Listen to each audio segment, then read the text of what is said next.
बिस्मिल्लाहिर्रहमानिर्रहीम। अस्सलाम वालेकुम नाज़रीन, आप यूट्यूब चैनल देख रहे हैं। मैं इमरान खान हूँ। खैबर अमन जरगे के हवाले से हम पहले बात करते हैं। 2 जरगे हुए हैं 2 दिनों में, एक हफ्ते वाले दिन हुआ और एक एतवार वाले दिन हुआ। हफ्ते वाले दिन जो जरगा हुआ वो पाकिस्तान की एस्टेब्लिशमेंट के आशीर्वाद से हुआ। उसमें चंद दर्जन लोग मौजूद थे, बहुत ही थोड़ी सी तादाद में लोग थे और कोई इतना ख़ास जरगा नहीं था, ना वहाँ पर आवाम की भरपूर नुमाइंदगी थी। लेकिन उसको पूरी कवरेज मिली, पाकिस्तान के तमाम टीवी चैनल्स ने उसको दिखाया, सरकारी टीवी ने उसको दिखाया, उसकी काफ़ी पजीराई करने की कोशिश की गई और उसको अंडर डिस्कशन भी लाया गया। लेकिन जो दूसरा जरगा हुआ वो खैबर अमन जरगा है।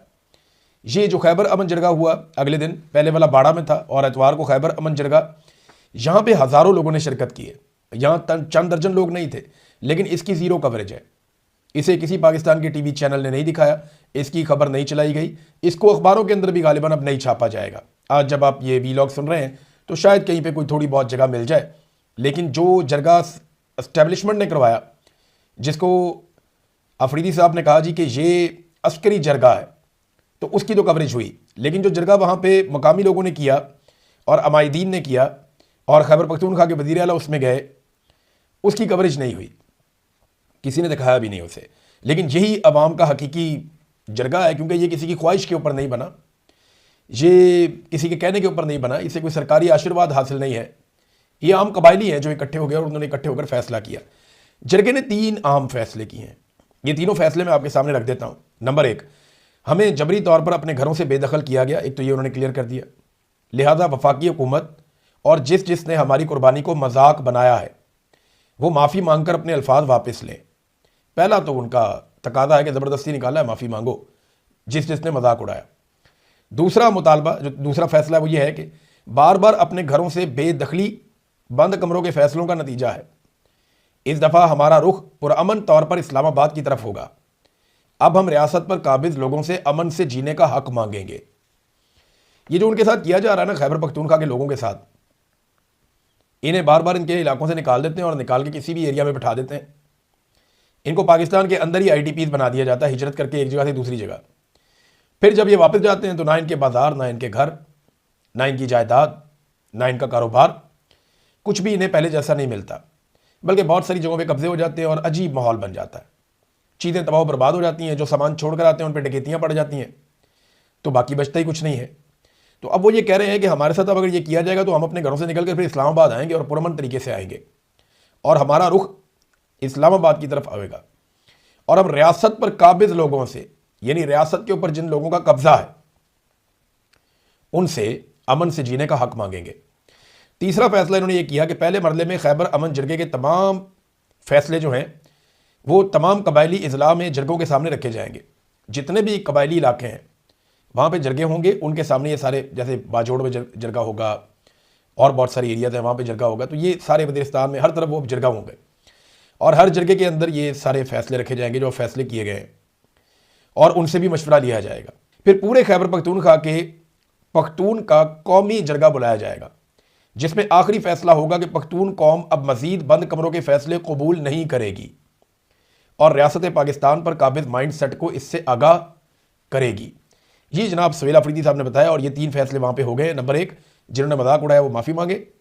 नंबर 2, अगर अब हमारे साथ दोबारा ये होता है तो हम इस्लामाबाद की तरफ आएंगे। नंबर 3, पूरे खैबर पख्तूनख्वा में कबायली इलाकों में जरगे होने जा रहे हैं।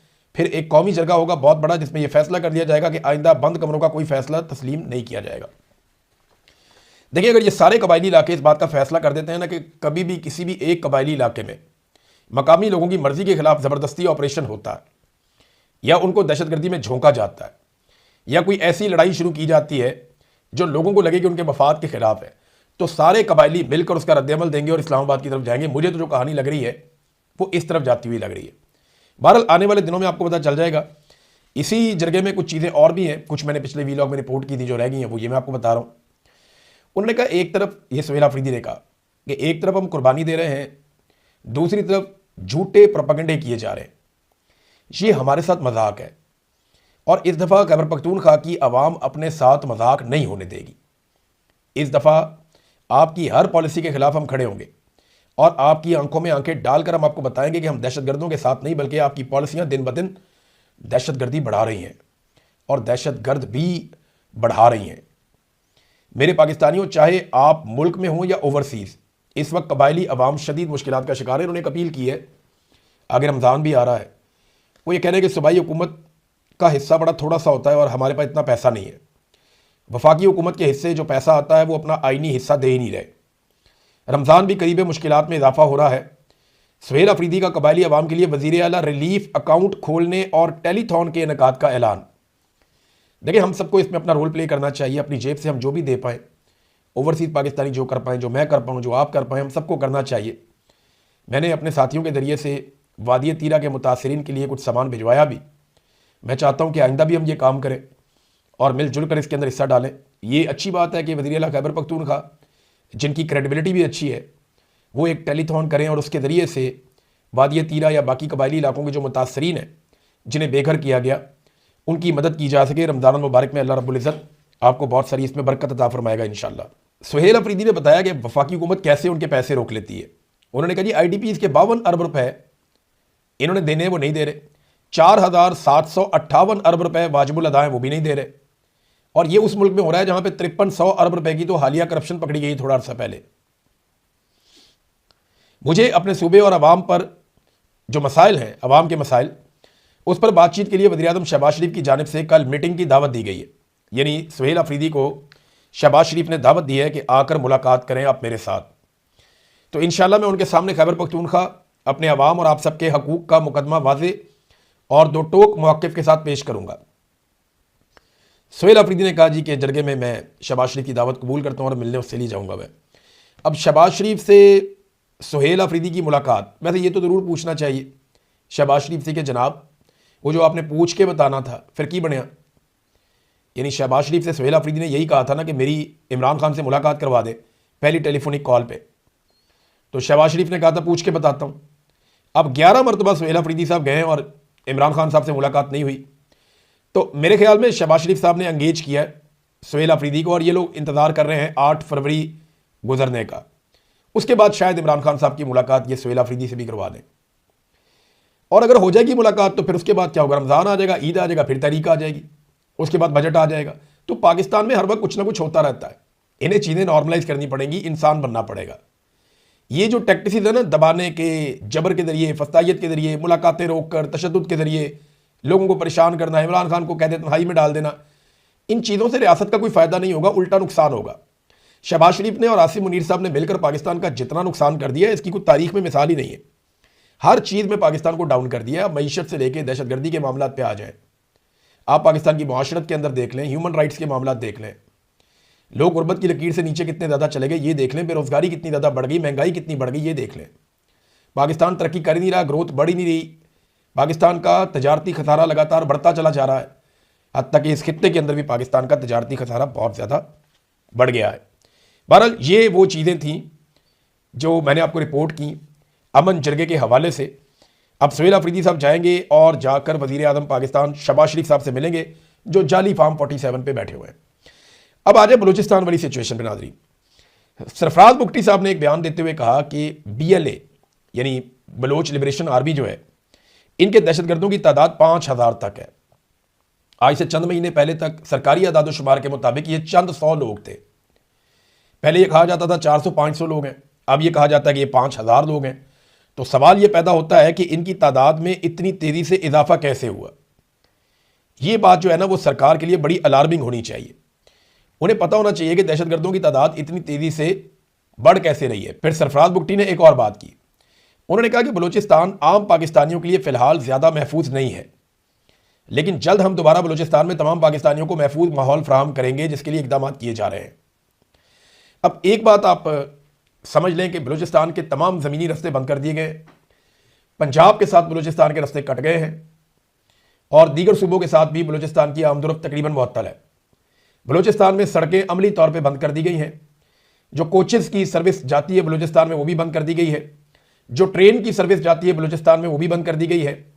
ज़मीनी रास्ते बलूचिस्तान के पाकिस्तान से काट दिए गए हैं और इसके साथ साथ बलूचिस्तान के अंदर भी आप ट्रैवल नहीं कर सकते एक ज़िले से दूसरे ज़िले में, ख़ास तौर पे शाम के बाद तो आप बिल्कुल नहीं जा सकते। फिर इंटरनेट सर्विसेज भी बलूचिस्तान में मुअत्तल कर दी गई हैं। ये जनाब एक ऐसा सूबा है जिसकी DG ISPR बहुत तारीफ करते हैं अहमद शरीफ कि उसमें शानदार काम हो रहा है। चले मैं एक चैलेंज करता हूं डीजी आईएसपीआर को कि अपनी फैमिली को मैं 2 डेस्टिनेशन बताता हूं, दोनों में से किसी एक के ऊपर आप अपनी फैमिली से पूछ लें वो सियाहत के लिए कहां जाना चाहेंगे। एक मैं उन्हें ऑप्शन देता हूं, बलूचिस्तान चले जाएं, ज़ियारत चले जाएं और किसी एरिया में चले जाएं, किसी खूबसूरत इलाके बलूचिस्तान के उसमें चले जाएं। और दूसरा मैं उनको ऑप्शन देता हूं स्वात चले जाएं, नारान चले जाएं, कागान चले जाएं, गिलियाद चले जाएं, नथिया गली चले जाएं, चित्राल चले जाएं और बहुत सारे दीर का इलाका है। खैबर पख्तूनख्वा में मिलियंस की तादाद में सयाह अभी भी आते जाते रहते हैं, लाखों की तादाद में लोग आते जाते हैं। सिर्फ ईद के दिन स्वात में, ईद के दिनों में ये गुज़िश्ता साल 4.5 लाख के करीब जो है वो सयाह गए थे। नारान में इससे भी ज़्यादा जाते हैं, नथिया गली में बहुत बड़ी तादाद में जाते हैं, चित्राल बहुत बड़ी तादाद में जाते हैं, दीर में बहुत बड़ी तादाद में जाते हैं। पूरे मालाकंड के आदादोशुमार देखें, मालम जपा, कालाम, शुगरान, आप हैरान हो जाएंगे इतनी बड़ी तादाद में लोग यहाँ पे खैबर पख्तूनख्वा में सियाहत के लिए जाते हैं। तो खैबर पख्तूनख्वा बेहतर है या बलूचिस्तान बेहतर है? वहां पे दिन को गाड़ी नहीं चल सकती, रात को गाड़ी नहीं चल सकती, ट्रेनें वहां पे बंद हो गई हैं। अगर आपने क्वेटा जाना है तो आपको जहाज के जरिए जाना पड़ेगा। ये हालत करने के बाद भी वो कह रहे हैं जी बहुत अच्छा परफॉर्म कर रहा है बलूचिस्तान। वजह सिर्फ ये है कि बलूचिस्तान का वजीर आला और वहां की हुकूमत कठपुतली है। वहां कोई रोकता ही नहीं है मादनियात का सौदा करें, जौन सी मर्जी वजारत जिसको मर्जी दे, जौन सा मर्जी ऑफिसर जहां मर्जी लगा दे, कोई जितनी मर्जी स्मगलिंग करता रहे, कोई गाड़ियां इधर से उधर करे, कोई असला इधर से उधर करे, कोई मंशियात इधर से उधर करे, जो मर्जी करो बलूचिस्तान में पूछने वाले ही कोई नहीं। वो तो पैसों का एक गढ़ है, वहां पे पेट्रोल स्मगल होकर आ रहा है, धड़ाधड़ आ रहा है, ईरान से पूछने वाला ही कोई नहीं। तो इसलिए शायद बलूचिस्तान अच्छा लगता है DGISPR को। खैबर पख्तूनख्वा में ये सहूलतें नहीं है। वहां के लोग सवाल पूछते हैं, मादनियात निकालने पे पूछते हैं, मादनियात के बिल पे पूछते हैं, ऑपरेशन करने पे पूछते हैं, नाके लगाने पे पूछते हैं। बलूचिस्तान में लोग नहीं पूछते, या कम से कम वहां की हुकूमत नहीं पूछती, इसलिए वहां की हुकूमत पसंद है। लोग तो बेचारे बलूचिस्तान के भी बहुत सारी चीज़ों से तंग हैं, खासतौर पर जबरी गुमशुदगियों से। अब ख्वाजा आसिफ का अगर आप स्टेटमेंट देख लें, ख्वाजा आसिफ साहब ने एक अजीबोगरीब स्टेटमेंट दे दिए। उन्होंने कहा जी कोई ये जबरी तौर पे लापता वाला मसला ही कोई नहीं है, ये सब टोपी ड्रामा है, बंदा ही कोई नहीं, कोई जबरी तौर पे लापता नहीं होता। ख्वाजा आसिफ साहब, ये शरीफ खानदान, खासतौर पे मरियम नवाज शरीफ, ये जबरी गुमशुदगियों पे फिर क्यों बात करते रहे? जब अपोजिशन में तो आपकी पार्टी इस पे बात क्यों करती थी? ये जरदारी खानदान, खासतौर पे बिलावल वगैरह, इस पे क्यों बात करते थे? मुझे ये बताएं कि आप लापता अफराद के धरनों में आपकी पार्टी क्या लेने जाती थी? फिर मुझे ये बताएं कि अगर कोई जबरी तौर पे लापता है ही नहीं, ये सब झूठ है। हालांकि ये झूठ नहीं है, मैं खुद जबरी तौर पे लापता रहा हूं और मैं जानता हूं कैसे लापता किया जाता है। रोजाना की बुनियाद पे बलूचिस्तान में नौजवान जबरी तौर पे लापता होते हैं। मैं ये जानना चाहता हूं कि अगर कोई जबरी तौर पे लापता होता ही नहीं है तो फिर आपने लापता अफराद का कमीशन क्यों बनाया हुआ है जी? फिर अदालतों में इस पे केसेस क्यों चलते हैं? कादी फायद ईसा इस पे क्यों बात करता था? बाकी जजेस इस पे क्यों बात करते हैं? ख्वाजा साहब झूठ उतना बोले, देखिए अल्लाह रब्बुल इज्जत को भी मर के जवाब देना है जाके। ऐसा ना करें कि कल को आप अल्लाह रब्बुल इज्जत को जवाब भी ना दे सकें।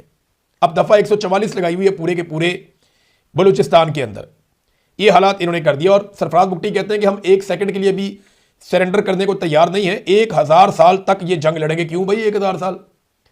वजीर आला जनाब आपको बनाया सूबे का, आप बताएं 1 हफ्ता, 2 हफ्ते, 4 हफ्ते, 2 महीने, कितना टाइम चाहिए दहशतगर्दी खत्म करने के लिए? ये दहशतगर्दी जो एक SHO की मार थी, ये दहशतगर्दी के चंद सरफराज बुगटी मिल जाए तो ये दहशतगर्दी खत्म हो जाए।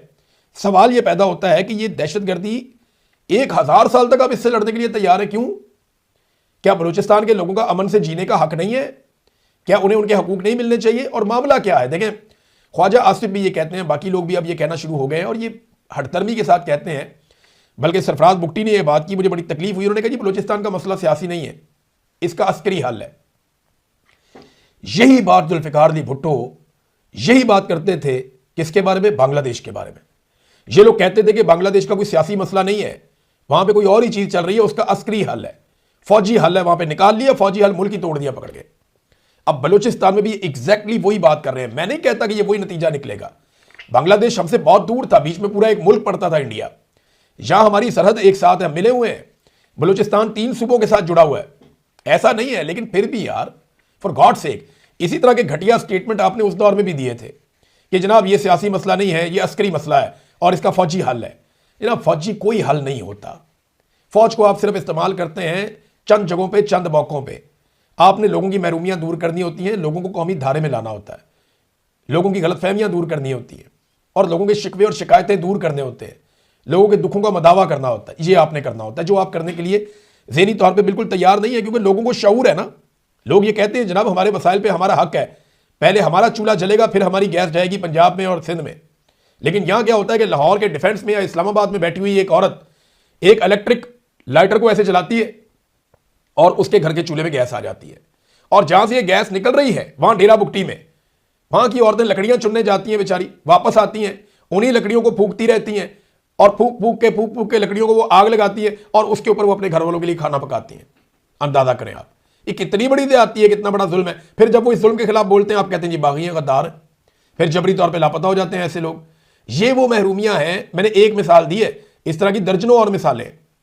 ये वो महरूमियां जिनकी वजह से बलूचिस्तान के लोग मुतनफ़र हुए, और ये आहिस्ता आहिस्ता नफरत में बढ़ जाती हैं चीज़ें। तो इसको रियासत जितनी जल्दी समझेगी, इसका एक सियासी हल है और वो निकाला जाना चाहिए। सबको साथ लेकर चलती है रियासत। ऐसे नहीं होता कि कुछ लोगों के बारे में आपकी सोच कुछ और हो, कुछ सूबों के बारे में और हो और बाकी लोगों के बारे में कुछ और हो। अभी 8 फरवरी के हवाले से जो जरदारियों के चेहरों से नकाब नोचा जा रहा है कराची में, वो भी देखें आप। 170 पाकिस्तान तहरीक इंसाफ के जो सरगर्म कारकुन है या ओहदेदार है, उनके नाम 3 MPO में डाल के उनको नजरबंद कर दिया उन्होंने। अंदाजा करें आप, ये जरदारियों की हुकूमत है सिंध में और इतनी घटिया पॉलिटिक्स ये कर रहे हैं कि इन्होंने वहां पे अलग डिक्टेटरशिप लगाई हुई है सिंध में। कल को ये लोग कोई शिकवा कोई शिकायत नहीं कर सकेंगे अगर एस्टेब्लिशमेंट ने या किसी ने भी इनके साथ ऐसा कुछ किया तो। एक और अजीब खबर मैं आपको देता हूं नाज़रीन, आप हैरान हो जाएंगे पाकिस्तान में किस किस्म की फस्तायत है। हुआ यह कि पाकिस्तान तहरीक इंसाफ को 26 नवंबर को गोलियां मारी गई इस्लामाबाद में, डी चौक में। अब वहां पे जो लोग आए हुए थे उनकी गाड़ियां वहां पे लोग छोड़ के भागे, बेचारे जान बचाने के लिए गोलियां मार रहे थे सीधे। वो गाड़ियां पुलिस वाले ले गए और इस्तेमाल करते रहे। अब खबर यह आई है, क्राइम रिपोर्टर इजाज चीमा साहब ने दावा किया कि 26 नवंबर 2024 के एहतजाज में तहरीक इंसाफ के कारकुनान से कब्जे में ली गई गाड़ियां इस्लामाबाद पुलिस के अफसरान के जेर इस्तेमाल होने का इंकशाफ। कारकुनान की 400 महंगी गाड़ियां बशमूल मर्सिडीज V8 इस्लामाबाद पुलिस अफसरान और अहलकार इस्तेमाल कर रहे हैं। गाड़ियां लेने जो लोग आते हैं उन्हें कहा जाता है कि आपको 9 मई में और 26 नवंबर के अंदर हम आपको अंदर कर देंगे। अंदाजा करें नाज़रीन कैसा जुल्म है। फिर कहते हैं जी PTI कारकुनान की गाड़ियों का मामला, इस्लामाबाद पुलिस के एक कांस्टेबल के पास फॉर्च्यूनर गाड़ी है। अंदाजा करें आप, एक SSP के जेर इस्तेमाल महंगी गाड़ी रही। एक वजीर ने IG इस्लामाबाद को SSP के जेर इस्तेमाल गाड़ी वापस करने का कहा, जो बाद में वापस कर दी गई। कुछ लोग PTI वाले जो है वो पैसे दे दूं कि अपनी गाड़ियां बड़ी मुश्किल से पुलिस से लेकर गए। अंदाजा करें जहां पे लूट का मार समझ ले, यानी रियासत। चलो लड़ाई तो आसिम मुनीर साहब को PTI पे गुस्सा है ना, इमरान खान पे गुस्सा है, उसकी वजह से वो उनकी पार्टी को तबाह करना चाहते हैं। लेकिन आप जरा ये सोचें कि कैसा आवे का आवा ही बिगड़ा हुआ है कि पुलिस ने माले गनीमत समझ के पहले 9 मई के मुकदमात में जिन लोगों को पकड़ा उनसे माल बनाया, फिर बेशुमार लोगों को पकड़ते थे, माल बनाते थे, ब्लैकमेल करते थे, छोड़ देते थे। बड़ा माल बनाया, कई पुलिस वाले करोड़ों अरबोंपति बन गए इस चक्कर में। लाहौर में आप जाके चेक करवा के देख लें, बेशुमार लोगों से इन्होंने माल खाया। और उसके बाद ये तो हो गया 9 मई। अब 26 नवंबर को जिन लोगों का कत्लेआम किया गया, जिन पे गोलियां चलाई गई, उनकी गाड़ियां कब्जे में लेके 400 गाड़ियां पुलिस वाले और अफसरान इस्तेमाल कर रहे हैं। अंदाजा करें आप, कांस्टेबल जो है वो फॉर्च्यूनर गाड़ी इस्तेमाल कर रहा है, और वो जिस बंदे की गाड़ी है बेचारा जब लेने आता है उसे कहते हैं कि नहीं जी आपके ऊपर हम डाल देंगे कत्लेआम, आपके ऊपर मुकदमा डाल देंगे, अंदर कर देंगे। और रियासत में कोई इन्हें इंसाफ देने वाला भी बाकी नहीं है। ये नाजरीन पाकिस्तान की हालत है। नाजरीन एक और खबर आई है और ड्रॉप साइट की ये न्यूज़ है। वो ये कहते हैं कि इमरान खान के बेटों को वीज़ा देने से पाकिस्तान ने इनकार कर दिया, उन्हें वीज़ा नहीं मिला। और ये दावा कर रहे हैं कि जुमैमा ने भी इसकी तस्दीक की है और इसको इंसानी हकूक़ की खिलाफ वर्जी करार दिया जा रहा है। मामला यही है कि पाकिस्तान की रियासत इस वक्त नहीं चाहती, या मिलिट्री एस्टेब्लिशमेंट आसिम मुनीर साहब ये नहीं चाहते कि इमरान खान साहब से अभी किसी की मुलाकात हो और इमरान खान साहब के स्टेटमेंट, उनके बयानात बाहर आएँ, क्योंकि बहुत सारी चीज़ें पेंडिंग है ना। फिर इमरान खान साहब मौक़िफ़ देंगे तो आसिम मुनीर साहब के लिए और उनकी बनाई हुई सरकार के लिए मुश्किलात पैदा हो जाएंगी। नाज़रीन सऊदी अरब ने एक और बड़ा अच्छा कदम उठाया और मोहम्मद बिन सलमान ने जिस तरीके से हैंडल किया है खित्तर के मामलात को, वो एक्सेप्शनल है। ख़ास तौर पे जैसे उन्होंने यमन के मामलात को हैंडल किया, जैसे उन्होंने डोनाल्ड ट्रंप को इनकार किया और बड़े ज़बरदस्त तरीके से उन्होंने हैंडल किया इस सारे मामले को कि जब तक फ़लस्तीनी रियासत नहीं बन जाती तब तक मैं अब्राहम अकॉर्ड पे दस्तखत नहीं कर सकता। ये बहुत मुश्किल था उनके लिए। उनके अमेरिका के साथ, डोनाल्ड ट्रंप के साथ ज़ाती और बेहतरीन ताल्लुकात हैं, लेकिन यहाँ पे उन्होंने एक अपने उसूली मौक़िफ़ के ऊपर खड़े होने का मुजाहरा किया। फिर सूडान के बारे में, लीबिया के बारे में, सोमालिया के बारे में, यमन के बारे में सऊदी अरब ने ये बताया कि ज़ाती मफादात से ज़्यादा वो खित्ते के मफादात के बारे में सोच रहे हैं। ये एक अच्छी लीडरशिप की निशानी है। सऊदी अरब ने अमेरिका और ईरान तनाज़े के पुरअमन हल की कोशिशों की हमायत कर दी है और इसके ऊपर सऊदी अरब रियाद से ये खबर आई है कि सऊदी अरब ने अमेरिकी मीडिया की इन खबरों की तरदीद की है जिनमें दावा किया गया था कि मुबैना तौर पर रियाद ने वाशिंगटन पर ईरान के खिलाफ फौजी कार्रवाई के लिए दबाव डाला है। हालांकि सऊदी अरब ने पहले भी कहा था कि हम अपनी सरजमीन इस्तेमाल नहीं होने देंगे ईरान के खिलाफ, बल्कि ईरान के साथ उनका रब्ता भी हुआ। और उसके बाद अब वो ये कह रहे हैं कि हम अमन के लिए किरदार अदा करना चाहते हैं और हम ये चाहते हैं कि अमन के लिए कोशिश की जाए और ऐसी हर कोशिश की हम हमायत करेंगे। नाज़रीन, काफ़ी ज़्यादा खबरें हैं मेरे पास, ये मैं आपको नेक्स्ट वीलॉग में दूंगा।